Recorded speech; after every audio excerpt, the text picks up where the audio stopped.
So what's up, everybody? I'm Joe Bernstein. Y'all know me. I'm a coach. By the way, yesterday I launched Drop the Armor Dojo, the Facebook group that's actually going to create fucking meaningful connection through transformative relationship, through choosing courage over comfort, love over fear, creation over consumption. We're going to practice the skills. It's already rolling off to a dope start. So join us. I'll drop a link below. But that's not why I'm here today.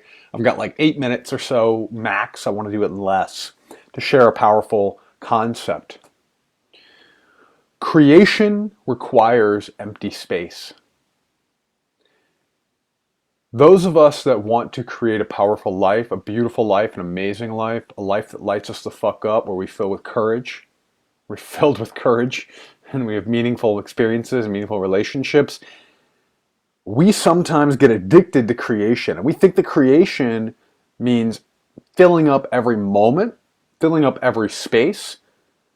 But the fascinating thing is a really successful creative, an artist, a musician, they know, or they've taught me through people I've connected with, I love like documentaries about creators, music documentaries and documentaries about artists, art and artists. So what I've learned from great creators, brilliant creatives, is that a lot of the time, a painter's best work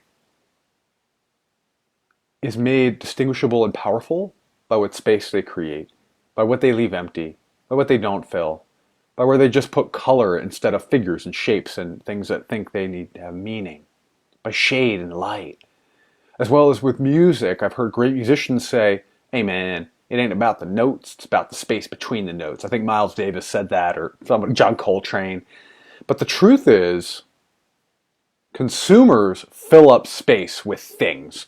Now, when I say space, I mean physical space. So literally, we fill up our physical spaces with lots of things and stuff. We don't like a open space. We don't necessarily like calm when we're consumers. We think we need more things to make space whole and wholesome and to create meaning. And we also fill up our time with things. And I can be a victim of this myself, or a consumer of this myself. I love to fill up my time. In fact, even today I've got a huge time crunch for the rest of the afternoon, but we won't get into that. And recently I've had to take weekends where I've planned almost nothing because the beginning of the year started with me filling weekends with non-stop, one thing after the other. There was a Sunday where I had 4 or 5 things in the calendar, and finally I just snapped and said, all right, I got to create space. I got to create space to regenerate. So a creator knows that they need to take space and they need to create space. Now, space could be, like I said, physical space. Space could be time where they do nothing, time where we meditate, time where we're still, time where we take walks, weekends where we don't plan things, vacations where we're not rushing around and checking boxes, we're just being. It also could mean space for a relationship. You know, I know people who want a relationship really bad, but when you look at their calendar, I would just say like, well, A, when would you find time to meet someone? And B, when would you find time to date them and create a beautiful relationship? So maybe there's space that's needed to be created in your relationship where you clear the calendar, you just say, all right, this next half day is relationship space, this next hour is relationship space. And space also is needed for great work. When we're doing powerful and important work, we need to create empty space. We need to create time to ideate. We need to create time to recover. We can't always be creating and always be busy. And then frankly, I believe that I'm an artist of relationship and conversation. That essentially people employ me to have a great conversation with them that builds a relationship, that facilitates their growth, their healing, their transformation, their own creation of a dope-ass fucking life that lights them the fuck up. So in conversations, sometimes the best thing I can do is shut up. Create space for someone else to talk, or create space where we're just silent and something emerges. Same thing happens with our emotions. When I'm processing difficult emotions, anger, sadness, fear, sometimes just allowing space for that emotion to sit there, to be felt, it goes away.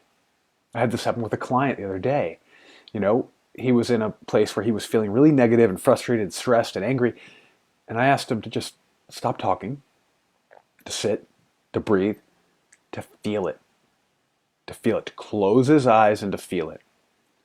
And of course, what happened was when he allowed himself to feel it, when he created space for his emotion, it moved away. He felt a sense of peace, and then he even felt a sense of calm and joy moving in afterwards.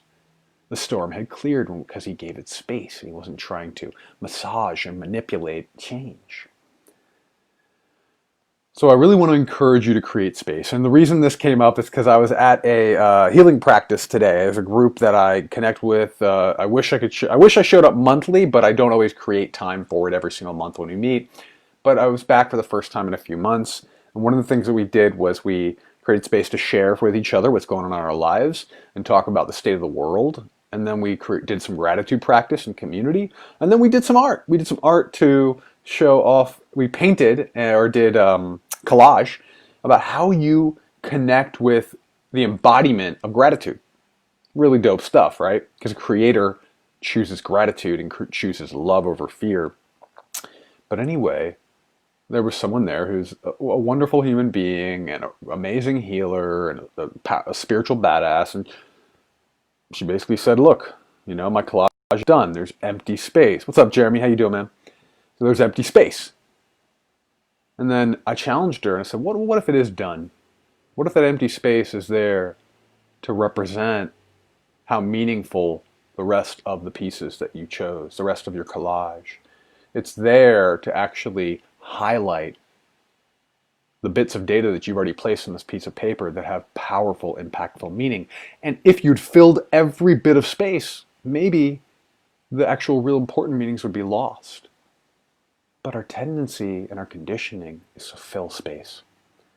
So just for today, I want to ask you, how will you create space for the things that matter in your life?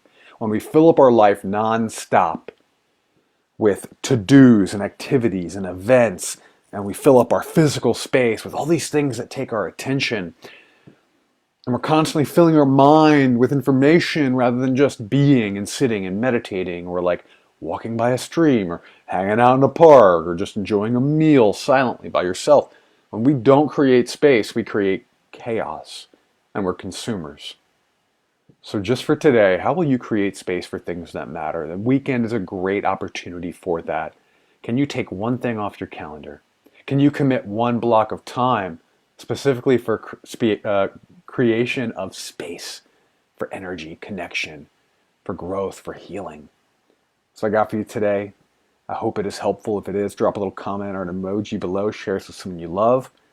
I will see you on Monday. For now, join Drop the Armor Dojo. Peace.